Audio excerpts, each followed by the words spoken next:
Innistrad, Dark Ascension, Davison Restored, Midnight Hunt, something iconic, Crimson Vow, Core 2019, Core Set 2020, Core Set 2021, Masters 25. Hey guys, welcome to the 99 Pack Commander Deck Challenge parts 51 through 60, where we look at all of the choices that I made building this deck going through time, because I'm really enjoying what's happening here.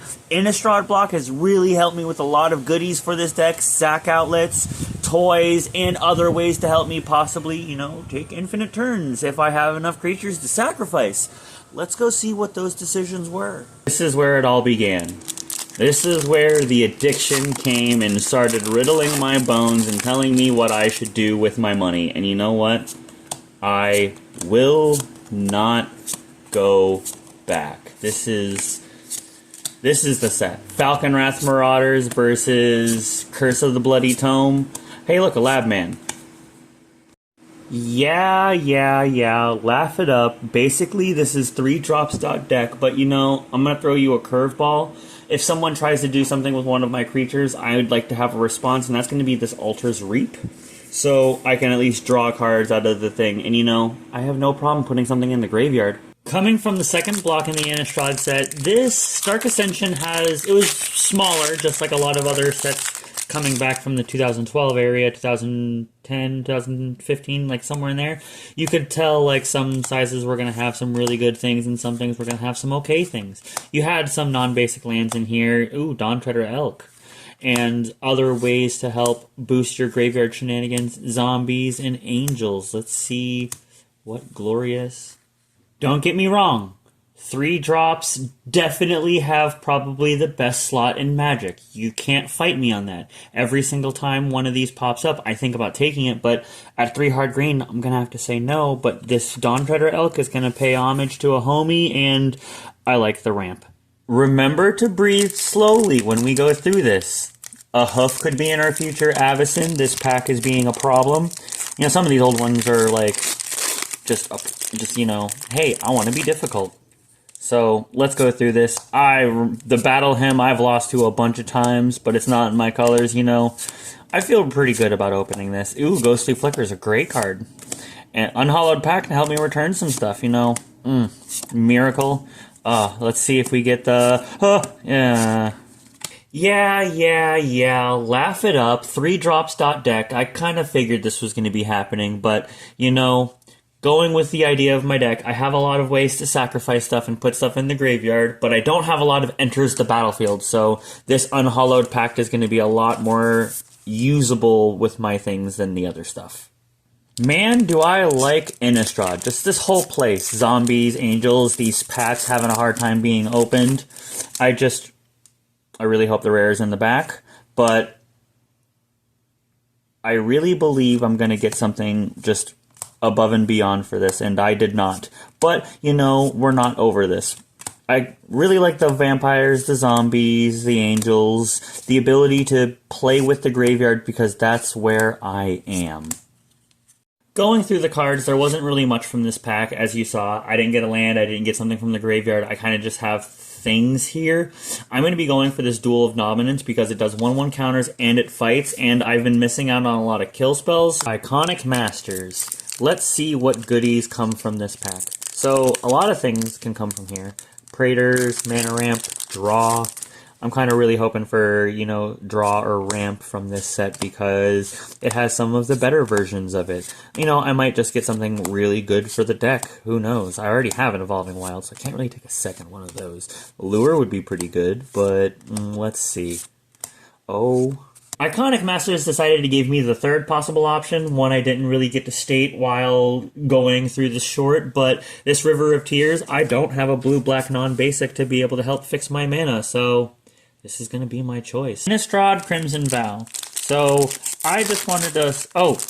So whoever told me to start ripping it from right there, thank you.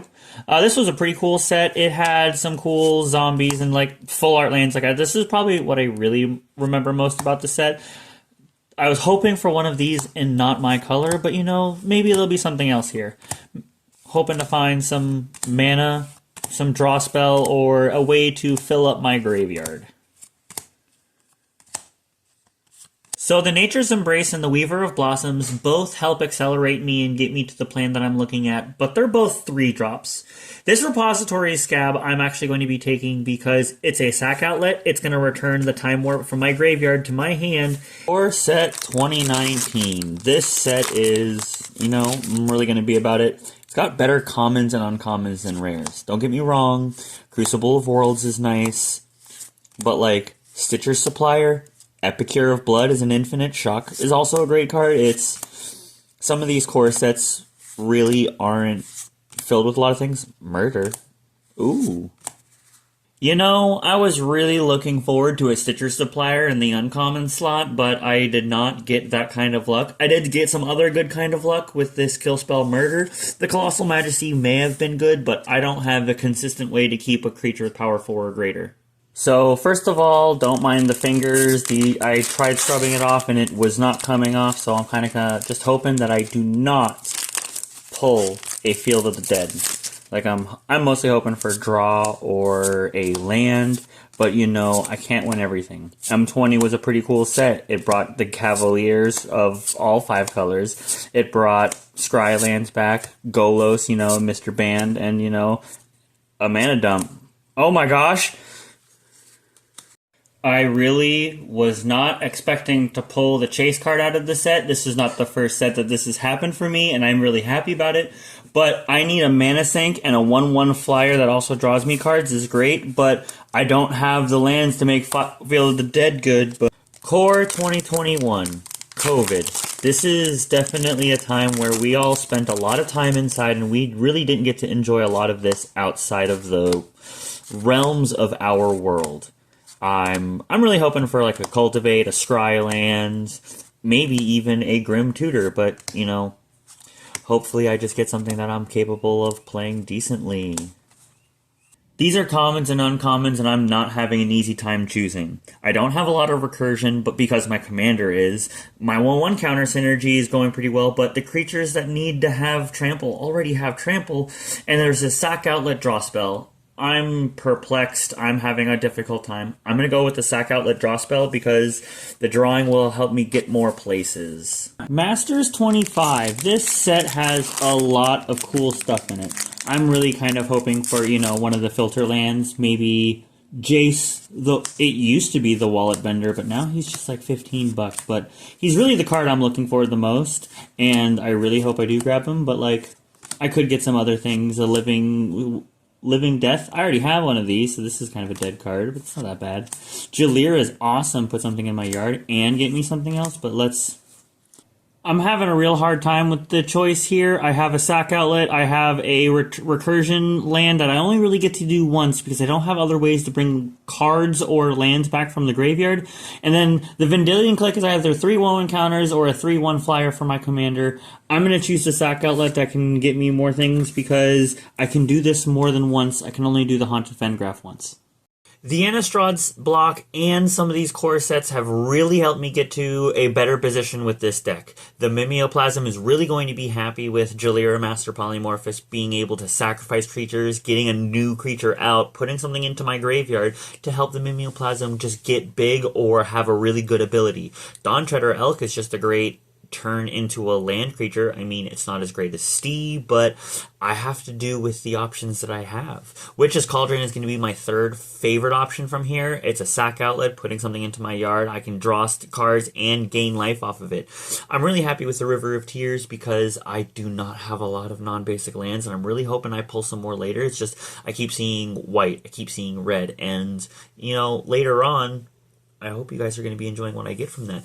But otherwise, I have a lot of sack outlets, I have a lot of kill spells, ways to get some stuff back with the Unhallowed Pact, and I'm really looking forward to how this goes together. I'm really looking forward to having more ways to have extra sack outlets, like creatures that produce me a token when they die.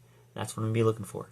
The further into this challenge that I go, the less cards that I am missing out on. Like, in my opinion, the biggest card that I missed out on is an Indulgent Tormentor. It's a 5/3 flyer that either makes your opponents discard or sacrifices stuff. So that's putting creatures into the graveyard for the Mimeoplasm. That is way too good of an ability, and I took a land over it. Now that land is a color land that I did not have. I didn't have a blue-black land before that, and that River of Tears was just too smart for me to pass up. Other cards I know I'm missing out on. Field of the Dead, it's such a powerful card, but I don't have enough non-basics in the deck to involve myself playing that because it needs a lot for it to be powerful. And later on, I have an idea I think you guys will like for it. Other cards I know I missed out on is the Predator Ooze, and Indestructible slowly gets bigger, and my commander is already going to be putting a bunch of 1/1 counters on stuff, so it's going to be bigger than a 1/1 if my Mimeoplasm copies it from the graveyard. I didn't really miss too much on other things. The Haunted Fengraph was nice. The Thought Scour could have put extra stuff in my yard, but I didn't really miss out on too much in this bracket. I've been really enjoying this challenge. I really hope you guys have as well. I know that there's going to be more. I'm only a month away from finishing this deck, and I greatly look forward to playing it and recording videos with it for you guys as well. If you like what's going on, give me a like and subscribe. Comment down below what you're hoping to see from this deck and what I'm going to be building with the chaff later. I hope to hear from you guys. If you want to help support the channel, I have a few options. You can like and subscribe to help the algorithm and me be shown to the rest of the world. Or you can go to my Patreon to help me out there. I'm just starting things up over there. And then I recently just got asked by some friends over at Planeswalker Pre-Builts. They're really cool. Use the code POWERJANK at checkout below, and you should be able to help me get you more things coming from this thing up here. Are you having a hard time keeping up with your friends at your LGS? Do you not have the time or the patience to build a deck for yourself to keep up with them?